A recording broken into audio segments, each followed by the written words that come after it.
Hello बच्चों, आज मैं आपके लिए लेकर आया हूँ क्लास 12 कंप्यूटर के लिए चैप्टर नंबर 7 और जिसमें हम सबसे पहले पढ़ेंगे आज ऑपरेटर्स। ऑपरेटर क्या होते हैं? देखिए, ऑपरेटर एक विशेष प्रकार के सिंबल होते हैं। क्या होते हैं? ऑपरेटर एक विशेष प्रकार के सिंबल होते हैं जिनका यूज मैथमेटिकल कार्य करने के लिए किया जाता है। कह दीजिए मैथमेटिकल ऑपरेशन करने के लिए इनका यूज किया जाता है। देखिए इसे किस प्रकार से करके देखिए, यहाँ पर अगर हम समझिए यहाँ पे सिविक्स और यहाँ पर देखिए आपको यहाँ पर लिखा है a प्लस बी। क्या लिखा मैंने? a plus b. तो a प्लस बी के अंदर जो बीच में जो लगा हुआ है यहाँ पर a, ये जो a लगा हुआ है ना, ये a क्या है? एक कलर सिंबल। और ये जो सिंबल यहाँ पर इन दोनों के बीच में लग जाता है तो कंप्यूटर के अंदर इसको ऑपरेटर बोला जाता है। क्या बोला जाता है? ऑपरेटर। ये बहुत प्रकार करते हैं। ये सबसे जितने भी सिंबल होते हैं आपके प्लस माइनस मल्टीप्लिकेशन डिवाइडेशन मॉड्यूलेशन, ये सब क्या होते हैं? सिंबल होते हैं। देखने से कंप्यूटर की लैंग्वेज में क्या बोलते हैं? यहाँ पर ऑपरेटर बोला जाता है। और ये बहुत सारे होते हैं। देखिए ये बहुत सारे होते हैं। सी के अंदर सी के और सी प्लस के दोनों की मिला के देखिए सबसे पहले हम यहाँ पर पढ़ेंगे किसके ऑपरेटर पढ़ेंगे? सी प्लस प्लस के पढ़ेंगे। तो उसके बाद में सी वाले भी देखेंगे। तो देखिए यहाँ पर सी प्लस प्लस के जो ऑपरेटर है वो देखिए, सबसे पहली बात आती है इंसर्शन ऑपरेटर। इसकी बात आती है इंसर्शन ऑपरेटर। देखिए इंसर्शन ऑपरेटर के आगे मैंने सिंबल लगाया है। ये जो सिंबल होता है आप सी प्लस प्लस के अंदर कहाँ लगता है? देखिए इस सी प्लस प्लस के अंदर जब भी हम यहाँ पर क्या करते हैं? सी आउट का यूज करते हैं। यहाँ पर क्या कहते हैं? सी आउट का यूज करते हैं, तब हम इस ऑपरेटर का यहाँ पर यूज करते हैं। इस ऑपरेटर का क्या बोला जाता है? इंसर्शन ऑपरेटर बोला जाता है। देखिए इंसर्शन ऑपरेटर का कार्य क्या होता है? देख लीजिए आप लोग, इंसर्शन ऑपरेटर का कार्य क्या होता है? देखिए आप लोग कि इंसर्शन ऑपरेटर अपने दाएं साइड की वैल्यू को स्क्रीन पर प्रिंट करवाने के लिए काम में लेते हैं। इंसर्शन ऑपरेटर अपने दाएं साइड की वैल्यू को स्क्रीन पर प्रिंट करवाने के लिए काम में लिए जाते हैं। उसके बाद में बात आती है एक्सट्रैक्शन ऑपरेटर। इसके बाद आती है एक्सट्रैक्शन ऑपरेटर। देखिए मैंने इसका आगे भी सिंबल लगा रखा है। सिंबल से आप पहचाने थोड़ा इसको। ये जो सिंबल है हम कहाँ पे यूज करते हैं? सी एन के साथ में। इसके साथ में यूज करते हैं सी एन के साथ में। ये जो ऑपरेटर है इसी को क्या बोलते हैं? Extraction operator. इस ऑपरेटर को क्या बोलते हैं? Extraction operator. ये एक्सट्रैक्शन ऑपरेटर क्या करता है? लिख लीजिए, एक्सट्रैक्शन ऑपरेटर राइट साइड की वैल्यू को एक्सट्रैक्शन ऑपरेटर अपनी राइट साइड की वैल्यू को कीबोर्ड से इनपुट लेने के लिए काम में लिया जाता है। क्या? कीबोर्ड से इनपुट लेने के लिए काम में लिया जाता है। उसके बाद बात आती है स्कोप रिजोल्यूशन ऑपरेटर। इसकी बात आती है स्कोप रिजोल्यूशन ऑपरेटर। देखिए ये जो चार जो डॉट लगे हुए हैं इसी सिंबल को क्या बोला जाता है? Scope resolution operator. देखिए इसका कार्य क्या होता है? देखिए नोट करना चाहिए तो नोट कर सकते हो आप कि जब हम किसी भी प्रोग्राम में वेरिएबल के ग्लोबल वर्जन को, जब हम किसी भी प्रोग्राम में वेरिएबल के ग्लोबल वर्जन को एक्सेस करने के लिए स्कोप रिजोल्यूशन ऑपरेटर का यूज किया जाता है। इसका यूज किया जाता है स्कोप रिजोल्यूशन ऑपरेटर का यूज किया जाता है। अगर मैं एग्जांपल के थ्रू अगर आपको समझाऊं तो यहाँ पर आप देख सकते हो, जैसे मान लीजिए आपने हेडर फाइल लगाई, यहाँ पर दो हेडर फाइल लगा दिया यहाँ पर, फिर आपने यहाँ पर वर्ड में लिखा, सॉरी, फिर आपने यहाँ पर इंटीजर ए कर दिया यहाँ पर आपने, फिर आपने वर्ड में लिखा,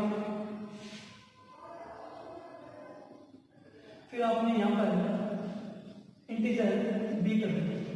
ठीक है, उसके बाद में आप यहाँ पर क्या करोगे? इसको प्रिंट करने के लिए क्या करोगे? यहाँ पर जैसे मैंने a बराबर 10 कर दिया और b बराबर यहाँ पर 20 कर दिया। क्या कर दिया? 20 कर दिया। अब आप इसकी वैल्यू को प्रिंट करना चाहते हो तो कैसे करोगे? हम यहाँ पर क्या करेंगे? CLR का यूज करके यहाँ पर क्या करेंगे? सी आउट का यूज करेंगे ना। सी आउट का यूज करेंगे। सबसे पहले हम चलो ग्लोबल वर्जन करवा देते हैं। किसी का करवा देते हैं यहाँ पर, चाहो तो आप ग्लोबल का पहले करवा सकते हो और चाहो तो आप यहाँ पर लोकल का पहले करवा सकते हो। इसमें कोई प्रायोरिटी नहीं है, जिसको सब ऐसे करवा सकते हो। लेकिन थोड़ी सी एक एडिशन होती है कि जब भी हम ग्लोबल वेरिएबल को अगर पुट करना चाहते हैं, एक्सेस करना चाहते हैं, तो हम स्कोप रिजोल्यूशन ऑपरेटर का यूज करते हैं, जो ये वाला है। तो हम क्या करेंगे? यहाँ पर स्कोप रिजोल्यूशन ऑपरेटर लगाएंगे और ऑफ करके यहाँ पर फिर से बी कर देंगे, ठीक है। तो यहाँ पर आपने गेट स्विच, यहाँ पर क्या करेंगे आप, गेट सी एच और क्लोज, ठीक है। तो ये क्या करेगा, तो आपके जो आउटपुट आएगा वो क्या आएगा, आपके पहले आएगा 10, फिर आएगा आपके 20, ये आपके आउटपुट निकल कर आएगा, क्या आएगा आउटपुट यहाँ पर निकल के आएगा, समझ आ गया, ठीक है। उसके बाद में बात करते हैं न्यू ऑपरेटर। देखिए न्यू ऑपरेटर का क्या काम होता है, न्यू ऑपरेटर जो होता है ऑब्जेक्ट की पर्याप्त मात्रा में मेमोरी प्रदान करने के लिए यूज भी किया जाता है। क्या काम होता है, पर्याप्त मात्रा में ऑब्जेक्ट को मेमोरी प्रदान करने के लिए न्यू ऑपरेटर का यूज किया जाता है।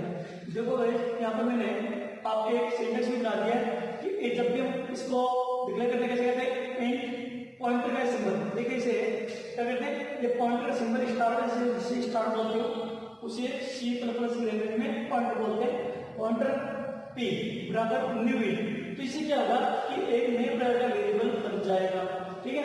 उसके बाद हम बात करते हैं डिलीट ऑपरेटर। डिलीट ऑपरेटर का क्या काम होता है, न्यू ऑपरेटर के द्वारा प्रदान की गई मेमोरी को, न्यू ऑपरेटर के द्वारा प्रदान की गई मेमोरी को डिलीट ऑपरेटर के द्वारा डिलीट करने के लिए यूज में किया जाता है। ये यूं कह दीजिए कि न्यू ऑपरेटर के द्वारा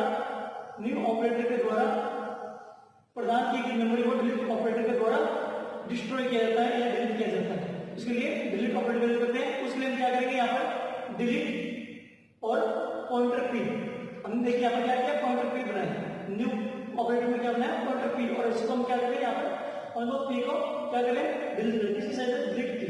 तो ये तो हो गया आपके ऑपरेटर जो है ओनली फॉर सिर्फ और सिर्फ आपके C++ में लगते हैं, इसमें लगते हैं सिर्फ और सिर्फ आपके C++ में लगते हैं, ठीक है।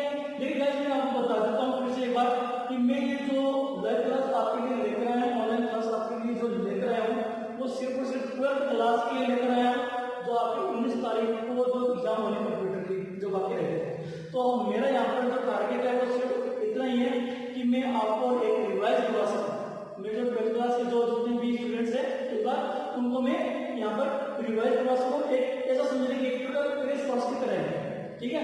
हालांकि मैं इसको ज्यादा डीपली नहीं पढ़ा रहा हूँ, लेकिन फिर भी जितना जो भी मुझे टॉपिक लगेगा इसको मैं डीपली पढ़ाऊँ, मैं इसको डीपली पढ़ाऊंगा, क्योंकि अगर ज्यादा डीपली पढ़ाएंगे तो क्या होगा इससे कि आपके टाइम बहुत लग सकता है। अब 10 महीने का कोर्स है वो 10 दिन में आपको समझ पाएंगे, इसलिए मैंने सोचा कि आपके लिए ऑनलाइन वीडियो डाल देते हैं जो ऑन पर इंट्रोड्यूस करवाते हैं ताकि आपके माइंड में आपकी सब बातें आ सके, ठीक है। उसके बाद देखिए यहाँ पर मैंने नोट लगा के लिखा हुआ है, देखिए यहाँ पर नोट लगा के लिखा है सी लैंग्वेज के सभी ऑपरेटर, सी लैंग्वेज के सभी ऑपरेटर C++ लैंग्वेज में वेद है। क्या है, वेद है। वेद का मतलब यहाँ पर ये है कि जितने भी सी लैंग्वेज में जितने भी ऑपरेटर आपने पढ़े 11th क्लास में या आपने 12th में भी आपके सी के ऑपरेटर्स लगते हैं, कुछ से सभी लगते हैं, और आपने 11th में सब पढ़ रखे हैं, तो वो जितने भी ऑपरेटर पढ़ रखे हैं ना आपने वो सबके सब C++ में लगते हैं। और कौन से ऑपरेटर मैं आपको एक बार के लिए इसी बता देता हूं अपने नाम, ठीक है। देखिए आगे से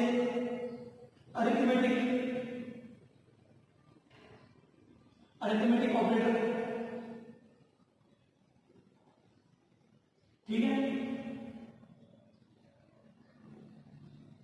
relational operator,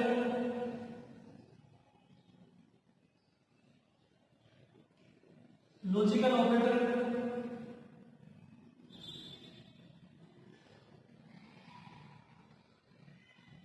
assignment operator, increment and decrement operator, ठीक है। उसके बाद में आपके जो लगते हैं वो साइज ऑफ ऑपरेटर, उसके बाद देख सकते हैं आपके बिटवाइज ऑपरेटर। देखिए पहला 2 नंबर 3 4 5 6 ये 7, ये आपके जो 7 प्रकार के जो आपके जो ऑपरेटर है ये सबके सब इसमें सी प्लस में लगते हैं। ये आपके एग्जाम में भी पूछा जा सकता है कि अरिथमेटिकल ऑपरेटर कैसे करते हैं। तो भाई इसको भी अच्छे से पढ़ना। सिंपली मैं आपको एक बार इंट्रोड्यूस करा देता हूँ नॉर्मल सा कि अरिथमेटिकल ऑपरेटर कैसे करते हैं। वे ऑपरेटर जो अरिथमेटिकल कार्य करने के लिए यूज में लिए जाते हैं उन्हें क्या कहते हैं, अरिथमेटिकल। जैसे कौन सा होता है इसके लिए अगर मैं देख लेता हूँ यहाँ पर तो कौन सा होता है, plus minus addition subtraction multiplication division modules. ये जो ऑपरेटर है ये सबसे इसमें लगते हैं। इसके काम आपको पता ही है, प्लस माइनस और जो आपके जो है गुणा भाग और आपके जो परसेंटेज क्या काम आपको पता है, आप देख लेना। रिलेशन ऑपरेटर क्या होता है, ठीक है, दो ऑपरेंड के बीच में रिलेशन को चेक करता है कि बड़ा है छोटा। जैसे मान लीजिए यहाँ पर रिलेशनल ऑपरेटर की बात में यहाँ पर तो क्या होता है, जैसे ए बड़ा है बी से, ठीक है, बी बड़ा है सी से, डी बड़ा है ई से, या कोई भी और आप डाल सकते हो कि 5 बड़ा है या छोटा है 6 से, ठीक है। उसका लॉजिकल ऑपरेटर है। लॉजिकल ऑपरेटर देखिए हम यहाँ पर पढ़ेंगे कि लॉजिकल ऑपरेटर क्या होता है। लॉजिकल ऑपरेटर में यहाँ पर क्या कहता है, सिर्फ एक लॉजिकल संबंध को चेक किया जाता है। क्या कहता है, लॉजिकल संबंध को चेक क्या कहते हैं कि अक्स यदि छोटा है y से, क्या कहते हैं, अक्स यदि छोटा है y से तो क्या करेंगे, अक्स अदरवाइज क्या आएगा आपके यहाँ पर y, अदरवाइज यहाँ पर क्या आएगा y आ जाएगा आपके, मतलब अक्स अगर छोटा है y से, अक्स छोटा है y से, जैसे मान लीजिए अक्स की आपने दे दिया 5 और y की दे दिया आपने 6, तो कंडीशन क्या होगी, ट्रू होने पर अक्स क्या करेगा, फॉल्स होने पर y करेगा। क्लियर है। उसके बाद देखिए आपका असाइनमेंट ऑपरेटर। असाइनमेंट ऑपरेटर क्या करता है, ये अपने राइट साइड की वैल्यू को लेफ्ट साइड के ऑपरेंड में असाइन करने के लिए काम करता है। असाइन का मतलब देखिए यहाँ पर, जैसे यहाँ पर आपके a बराबर b, तो b की जो भी वैल्यू होगी वो क्या होगी आपके a के अंदर चली जाएगी, ठीक है। उसके बाद इंक्रीमेंट और डिक्रीमेंट ऑपरेटर। अगर मैं इंक्रीमेंट और डिक्रीमेंट ऑपरेटर की बात करूं तो आपने प्रोग्राम कर रखा है लूपिंग के, मतलब लूप वाले प्रोग्राम कर रखे हैं जिसमें i plus plus i minus minus a plus plus का आप बहुत सारे यूज करते हो, जो हम डीएस पढ़ेंगे भी है और आगे भी आपके लूप वाले प्रोग्राम को देखेंगे। एपेंडिक्यूलर के लिए बताया तो यहाँ पर जैसे है करते i प्लस प्लस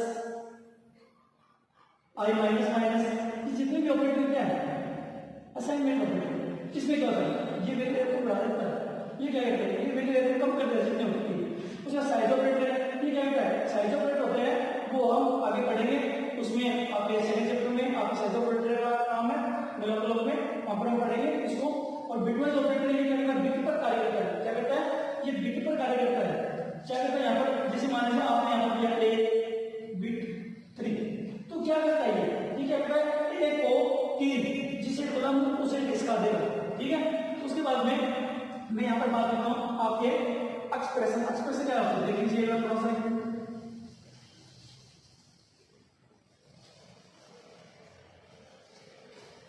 देखिए एक्सप्रेशन क्या होता है। एक्सप्रेशन जो होता है वो आपके ऑपरेटर और ऑपरेंड के कॉम्बिनेशन को एक्सप्रेशन कहा जाता है। क्या कहता है, अगर सही ढंग से आप लिखना चाहो तो लिख लीजिए, वापस बोल देता हूँ एक बार के लिए। वेरिएबल कांस्टेंट तथा ऑपरेटर के कॉम्बिनेशन को एक्सप्रेशन कहते हैं। वेरिएबल कांस्टेंट तथा ऑपरेटर के कॉम्बिनेशन को एक्सप्रेशन कहते हैं। अर्थात आप एक दूसरी लैंग्वेज में लिख सकते हो अगर लिखना चाहो तो कि ऑपरेटर और ऑपरेंड के कॉम्बिनेशन को एक्सप्रेशन कहते हैं। क्या कहते हैं, ऑपरेटर और ऑपरेंड के कॉम्बिनेशन को एक्सप्रेशन कहते हैं। जैसे देखिए यहाँ पर मैंने बता रखा आपको, थोड़ा सा यहाँ पर ध्यान दीजिए कि a प्लस बी, देखिए यहाँ पर मैंने क्या कर रखा है, a प्लस बी कर रखा है। देखिए क्या ये क्या है, वेरिएबल एक प्रकार से, ये क्या आपके a और b क्या है, वेरिएबल है, प्लस क्या आपके ऑपरेटर है। तो इन दोनों की कॉम्बिनेशन देखिए यहाँ पर ये क्या है ऑपरेटर, और ये b और a यहाँ पर क्या है ऑपरेंड, a और b क्या बोलेंगे ऑपरेंड, ठीक है। और इन दोनों से मिलकर जो चीज बन रही है ऑपरेंडर सॉरी ऑपरेंड और ऑपरेटर से मिलकर जो चीज बन रही है पूरा जो जिस पर मैंने ये सर्कल बना रखा है इसे क्या कहेंगे हम, एक्सप्रेशन। क्या कहेंगे, देख समझिए ऑपरेटर ऑपरेंड, इन दोनों में थोड़ा सा डिफरेंस है, दोनों में सेम सा लगता है लेकिन थोड़ा सा अलग है, ऑपरेंड और ऑपरेटर। ठीक है। इन दोनों के कॉम्बिनेशन को क्या कहते हैं, एक्सप्रेशन। अब देखिए एक्सप्रेशन में भी ज्यादा आपको कोई मतलब वाली बात भी नहीं है और ज्यादा समझाने वाली बात नहीं है। यहाँ पर एक्सप्रेशन में भी वो चीज आती है सबकी सब जो आपके यहाँ पर ऑपरेटर में आती है, जैसे constant expression, integer expression, float, उसके बाद पॉइंटर, उसके बाद रिलेशनल। देखो ये रिलेशनल ऑपरेटर है, जो रिलेशनल ऑपरेटर है उसी का आपके यहाँ पर एक्सप्रेशन भी बनता है। लॉजिकल ऑपरेटर बनता है, यहाँ पर एक्सप्रेशन भी बनता है। बिटवाइज ऑपरेटर यहाँ पर आपका एक्सप्रेशन बनता है। देखिए यहाँ पर इसमें थोड़ा समझाता हूँ आपको। एक्सप्रेशन इसमें मैंने बताया, आप सिंपली कर सकते हो। जैसे कांस्टेंट एक्सप्रेशन करेंगे, अगर आप लिखना चाहो लिख सकते हो कि वह एक्सप्रेशन जिसमें कांस्टेंट टाइप की वैल्यू का यूज किया जाता है। वह एक्सप्रेशन जिसमें कांस्टेंट टाइप की वैल्यू का यूज किया जाता है क्या कहते हैं, कांस्टेंट एक्सप्रेशन। देखिए जैसे एक्सप्रेशन मान लीजिए आपको, तो यहाँ पर आप क्या कह सकते हो 1 + 1 क्या होगा, कांस्टेंट एक्सप्रेशन। यहाँ पर कोई भी डिजिट ले लीजिए, ये कांस्टेंट का मतलब क्या होता है, फिक्स। तो ये 1 1 बदलने से फिक्स रहेंगे, इसकी कोई वैल्यू नहीं रहेगी। तो ये तो कांस्टेंट और ये हो गया ऑपरेटर, तो दोनों की कॉम्बिनेशन क्या कहेंगे, कांस्टेंट। ठीक है।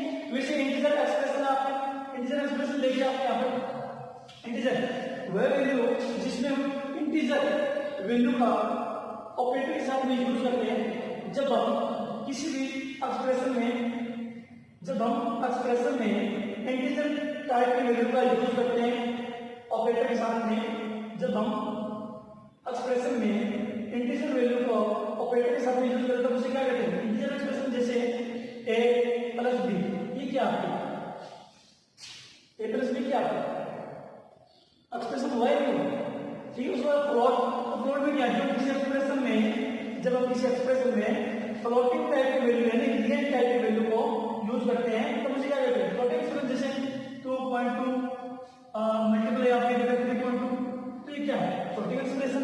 उसके बाद में बात है पॉइंटर की, तो पॉइंटर क्या है, जब हम पॉइंटर टाइप की वैल्यू का, जैसे यहाँ पर क्या है पॉइंटर एक्सप्रेशन में क्या यूज होता है, जैसे मान लीजिए PTR बराबर ये आपके x पॉइंटर का यूज किया हमने, ठीक है। जैसे पॉइंटर एक्सप्रेशन लेते हैं, रिलेशनल एक्सप्रेशन देखिए यहाँ पर आपके जैसे x छोटा है लेस देन y से, तो ये क्या रिलेशनल हो गया। ये क्या कर रहे हैं, x और y के बीच में आप यहाँ पर रिलेशन चेक कर रहे हैं कि y से छोटा है क्या x। तो ये जो आपके देखो प्लस और माइनस ये सिंबल, ठीक है। ऑपरेटर जो होते हैं प्लस माइनस नहीं होते, जितने भी सिंबल होते हैं सब ऑपरेटर होते हैं। प्लस माइनस ले लो, multiplication, division, less than, greater than, less than equal to, greater than equal to, logical and operator, जितने भी ये सब ऑपरेटर कहलाते हैं। तो ये आपका ऑपरेटर हो गया, ये आपका ऑपरेटर हो गया, तो इसे क्या कहेंगे, रिलेशनल एक्सप्रेशन। उसके बाद में लॉजिकल एक्सप्रेशन। देखिए लॉजिकल एक्सप्रेशन देखिए मैंने यहाँ पर लिख रखा है कि x छोटा है y से एंड x इक्वल है y से। तो यहाँ पर ये जो है ना, ये जो ऑपरेटर होते हैं इसे लॉजिकल ऑपरेटर कहते हैं। अरे भाई जिस ऑपरेटर के बीच में जो ऑपरेटर लगाओगे वह एक्सप्रेशन उसी प्रकार का एक्सप्रेशन हो जाएगा। जैसे मैंने यहाँ पर क्या लगाया, आपके रिलेशन टाइप का लगाया, ये रिलेशनल ऑपरेटर होता है, तो मैंने भी आपको यहाँ पे बता के समझाया था। तो इसके बीच में इन दोनों के बीच में रिलेशनल ऑपरेटर लगा दिया, तो यहाँ पर रिलेशनल एक्सप्रेशन बन गया। और यहाँ पर मैंने लॉजिकल एक्सप्रेशन लगाया दोनों के बीच में, तो यहाँ पर क्या हो, लॉजिकल एक्सप्रेशन बन गया। और वैसे ही बिटवाइज एक्सप्रेशन है, इसके बीच में देखिए मैं बिट ऑपरेटर का यूज करता हूँ, क्या ये क्या है, बिट ऑपरेटर। और ये दोनों क्या है, ऑपरेंड। जब भी ऑपरेंड के साथ बिटवाइज ऑपरेटर का यूज करेंगे तो क्या होगा, बिटवाइज एक्सप्रेशन। आप देखने से देख सकते हो, खुद भी बना सकते हो कि जब हम एक्सप्रेशन में बिटवाइज ऑपरेटर का यूज करते हैं किसी भी ऑपरेटर के साथ, तो उसे बिटवाइज ऑपरेटर कहते हैं। और क्या, ठीक है, क्लियर है। देखिए उसके बाद में पढ़ते हैं special assignment operator. Special assignment operator देखिए C++ के अंदर कुछ स्पेशल असाइनमेंट ऑपरेटर का भी यूज किया जाता है, जिसकी बात करते हैं हम लोग। इसमें से भी काफी अच्छे वाले क्वेश्चंस आ जाते हैं। इसमें देखिए आपके पहला जो टॉपिक आता है आपके यहाँ पर आता है कि चेंज असाइनमेंट ऑपरेटर। देखिए इसमें क्या होता है, आपके यहाँ पर देखिए कि ये क्या करेगा कि 10 जो वैल्यू है वो पहले किसको देगा, 10 जो वैल्यू है पहले किसको देगा, बी को, और फिर जो बी किसको देगा वैल्यू, ए को। तो इसका मतलब है यहाँ पर ए बराबर में 10 और बी बराबर में 10, सही बात, ठीक है। तो इस प्रकार की प्रोसेसिंग जब भी होती है, जब भी होता है, तो उसे क्या कहते हैं, चेन असाइनमेंट ऑपरेटर कहा जाता है, ठीक है। उसके बाद में सेकंड नंबर पे आता है हमारे एम्बेडेड असाइनमेंट ऑपरेटर। कौन सा ऑपरेटर आता है, एम्बेडेड असाइनमेंट ऑपरेटर आता है। देखिए इसके अंदर क्या होता है, यहाँ पर थोड़ा समझिए इसको अच्छे से, कि ए बराबर ब्रैकेट के अंदर मैंने लिख रखा है बी प्लस 5 ब्रैकेट बंद फिर प्लस 5, ठीक है। तो यहाँ पर देखिए कि क्या करता है कि देखो b प्लस 5 मतलब b में वैल्यू कितनी जाएगी, 5 मतलब 5 वैल्यू जाएगी b के अंदर, फिर क्या करेगा b के अंदर क्या जाएगी, ये वैल्यू है आपकी, ठीक है, यहाँ पर इक्वल है, सॉरी, ठीक है। तो b के अंदर कितने वैल्यू जाएगी, 5 जाएगी। अब देखिए यहाँ पर b के अंदर वैल्यू गई, लेकिन b क्या करेगा, सीधा जैसे यहाँ पर आपके b के अंदर 10 गया तो जाते हैं इसलिए किसके अंदर असाइन करते वैल्यू, इस ऑपरेटर का जो ए के अंदर। लेकिन यहाँ पे क्या करेगा, जैसे बी के अंदर 5 आएगी तो ये जो 5 वैल्यू है वो ए के अंदर नहीं जाएगी, पहले क्या करेगी कि पहले 5 बी के अंदर आ जाएगा, असाइनमेंट होगी वैल्यू असाइनमेंट ऑपरेटर के द्वारा। तो बी की वैल्यू कितनी होगी, 5, बी की वैल्यू कितनी होगी 5। अब ये क्या करेगा, पहले 5 और जोड़ेगा इसको, जो 5 निकल था ना तो पहले एक साथ और करेगा, ठीक है। बी के अंदर ये भी वैल्यू जाएगी 5, तो 5 प्लस 5 तो बी के अंदर कितनी वैल्यू होगी, 10 वैल्यू होगी। अब क्या करेगी कि जो बी के अंदर जो वैल्यू ना वो हो जाएगी ए के अंदर, इसका मतलब ए के अंदर कितनी होगी 10, 5 बात समझ में, ठीक है।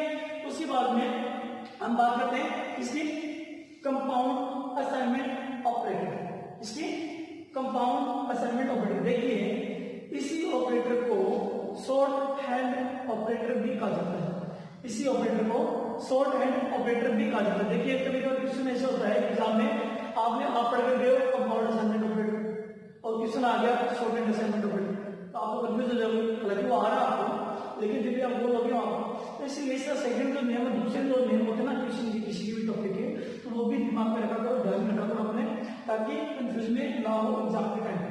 तो देखिए कंपाउंड असाइनमेंट ऑपरेटर क्या होता है, देखिए ये जो ऑपरेटर होता है वो बाइनरी और अरिथमेटिकल ऑपरेटर का संयुक्त रूप होता है। लेकिन इसे आप वापस से बोल देता हूं एक बार, कंपाउंड असाइनमेंट ऑपरेटर है बाइनरी तथा अरिथमेटिकल, बाइनरी तथा अरिथमेटिकल ऑपरेटर का संयुक्त रूप होता है, जिसे हम क्या कहते हैं कंपाउंड असाइनमेंट ऑपरेटर और शॉर्ट हैंड असाइनमेंट ऑपरेटर भी करते हैं। उसके बाद में बात करते हैं, और सॉरी यहाँ पर देखिए कार्य कैसे करते हैं, इसको समझिए थोड़ा सा। यहाँ पर देखिए आप इसको दो तरीके से लिख सकते हो, देखिए आप इसको कितने तरीके से लिख सकते हो, दो तरीके से आप यहाँ पर इसको लिख सकते हो। देखिए ये क्या करता है a प्लस 5, इससे मतलब a की वैल्यू कितनी है 5 है, और फिर यहाँ पर आपने क्या करेगा a वैल्यू डाल देगा, इसको मतलब यहाँ पर a वैल्यू a की वैल्यू क्या होगी 5 होगी, और ऐसे भी लिख सकते हो इसको, दोनों तरीके से 5 किसमें मतलब जाएगा असाइनमेंट, फिर आप कैंसिल करेगा, तो बात तो वही सीधा 5 किसमें जाएगा ए, तो इसका मतलब क्या हुआ आपके ए बराबर 5। देखो ये दो तरीके हैं, अगर कंफ्यूजन होने की जरूरत नहीं है, आप सोचो मैथमेटिकल ऐसे भी बोलने लग जाओ, ठीक है। कुछ बच्चों को कंफ्यूजन रहता है, लेकिन ये से हम लिख सकते हैं और इसे भी लिख सकते हैं, लेकिन बेस्ट जो तरीका होता है वो ये होता है, आप ऐसे लिख लीजिए, ठीक है। उसके बाद में हम देखते हैं ऑपरेटर प्रेसिडेंस और एसोसिएटिविटी, ऑपरेटर प्रेसिडेंस और एसोसिएटिविटी। देखिए इसके अंदर क्या होता है कि ये दो चीजें, देखिए ये कितनी चीजें, दो चीजें, प्रेसिडेंस अलग है, एसोसिएटिविटी अलग है, लेकिन ये टॉपिक आपके दोनों सेम एक नहीं है, ठीक है। तो इसे क्या करेंगे टॉपिक नेम है ऑपरेटर प्रेसिडेंस और एसोसिएटिविटी। अब देखिए प्रेसिडेंस का मतलब क्या होता है, एसोसिएटिविटी का मतलब क्या होता है। यहाँ पर प्रेसिडेंस का मतलब होता है कि जब किसी एक्सप्रेशन में, जब किसी एक्सप्रेशन में एक से अधिक क्या होते हैं, एक से अधिक ऑपरेटर होते हैं, मतलब कभी कभी एक्सप्रेशन आ जाता है ना ऐसे कि a प्लस बी, या मान लीजिए आपने यहाँ पर दिया 5 प्लस 6 माइनस 7 डिवाइड बाई 2, मतलब कोई भी एक्सप्रेशन दे दिया आपने, तो देखिए यहाँ पर कितने सारे ऑपरेटर आ गए। अब आप से वो पहले करें, और अगर पहले प्लस कर देते हो फिर माइनस करते हो फिर इसमें 2 का भाग करते हो तो आपके आंसर अलग आएंगे। और पहले ये कार्य करें तो फिर आपके नेक्स्ट एक्सप्रेशन आपके प्लस करते हो तो अलग आपके जो है रिजल्ट आएगा। तो इसी चीज से बचने, इसी चीज को क्या कहते हैं, इससे जो फॉर्मूला क्या कहते हैं प्रेसिडेंस। तो उसमें क्या होता है कि उच्च प्राथमिकता वाले ऑपरेटर को, उच्च प्राथमिकता वाले यहाँ पर जो है ऑपरेटर है, ठीक है, ऑपरेटर को उच्च प्राथमिकता वाले ऑपरेटर निम्न प्राथमिकता वाले ऑपरेटर से पहले एग्जीक्यूट होते हैं या हिंदी में बोले तो संपादित होते हैं। क्या होते हैं, उच्च प्राथमिकता वाले ऑपरेटर निम्न प्राथमिकता वाले ऑपरेटर से पहले एग्जीक्यूट होते हैं, ठीक है। इसे हम क्या कहते हैं, ऑपरेटर की प्रेसिडेंस। उसके बाद में बात करते हैं एसोसिएटिविटी, इसी बात करते हैं एसोसिएटिविटी। देखिए इसमें क्या होता है कि जब 2 या 2 से अधिक ऑपरेटर, जब 2 या 2 से अधिक ऑपरेटर एक ही एक्सप्रेशन में होते हैं तब उन्हें जिस ऑर्डर में, मतलब जिस ऑर्डर में एग्जीक्यूट किया गया है, एग्जीक्यूट या संपादित किया गया है, उसे हम क्या कहते हैं, एसोसिएटिविटी कहते हैं, ठीक है। हल्का सा इसमें थोड़ी सी डिफरेंस है, ज्यादा डिफरेंस नहीं है, तो इसको थोड़ा सही से करना। और ये क्वेश्चन बनते भी कि प्रेसिडेंस कैसे करते हैं, एसोसिएटिविटी कैसे करते हैं, ठीक है। देखिए आज मैं आपके लिए इस आज की क्लास में आज आपके लिए मैं थोड़े क्वेश्चन लेकर आया जो मुझे मोस्ट इंपोर्टेंट क्वेश्चन लगते हैं। और आज वाले जो क्लास है क्वेश्चन बन सकते हैं छोटे क्वेश्चन, क्योंकि आज की जो क्लासेस में ज्यादातर जो क्वेश्चन है वो छोटे क्वेश्चन आने के बोर्ड में आवश्यक देखें तो ज्यादातर जो क्वेश्चन है वो छोटे क्वेश्चन ही बनने ज्यादा चांसेस होते हैं, क्योंकि बड़े क्वेश्चन बहुत कम चांसेस है, क्योंकि बड़े क्वेश्चन बनने के लिए आपके C++ में बहुत सारे प्रोग्राम्स है, बहुत सारे टॉपिक्स हैं। इसीलिए मैं आपको यहाँ पर क्वेश्चन लेकर आता हूँ। एक देखिए आपको इंसर्शन एंड एक्सट्रैक्शन ऑपरेटर किसे करते हैं, ये भी आपके क्वेश्चन बन जाता है, किसे किसे कहते हैं, ठीक है। दूसरा ज्यादातर और दूसरा क्वेश्चन करते हैं न्यू एंड डिलीट ऑपरेटर किसे करते हैं, ठीक है। थर्ड क्वेश्चन है एक्सप्रेशन किसे कहते हैं। और जो चौथा क्वेश्चन जो है आपके वो ये है शॉर्ट एंड असाइनमेंट ऑपरेटर किसे कहते हैं, तो मैंने भी आपको बताया था, आपको पता करना। और प्रेसिडेंस एंड एसोसिएटिविटी किसे कहते हैं। ये जो 5 क्वेश्चन है वो आपके ज्यादातर 1-1 नंबर के या 2-2 नंबर के बनते हैं, इससे ज्यादा मेरे ख्याल से इसमें बन सकते हैं, ये नहीं कहता पॉसिबल, मतलब इम्पॉसिबल कुछ भी नहीं है, लेकिन मेरे अनुभव के अनुसार, एक्सपीरियंस अनुसार मैं बता रहा हूँ आपको इतने क्वेश्चन आपके इसमें बनते हैं। और अगर इस चैप्टर में आपके कोई बड़ा क्वेश्चन बनेगा, बनता ही नहीं पहली बात तो, और अगर बन जाता ना तो ज्यादातर जो चांसेस होते हैं ना वो मतलब इसके होते हैं कि ऑपरेटर को समझाइए, हालांकि बहुत ही लोगों में बनता है ऑपरेटर को समझाइए, एक्सप्रेशन ऑफ ऑपरेटर, ठीक है। तो इस प्रकार के आपके क्वेश्चन में बड़े क्वेश्चन बन जाती है जो क्वेश्चन थे, क्योंकि इसके अलावा बहुत सारे क्वेश्चन है। और इन क्वेश्चन को आप देखना, अच्छे समझना, इसमें कोई दिक्कत हो तो प्लीज कमेंट करके बताना, ठीक है। Okay bye.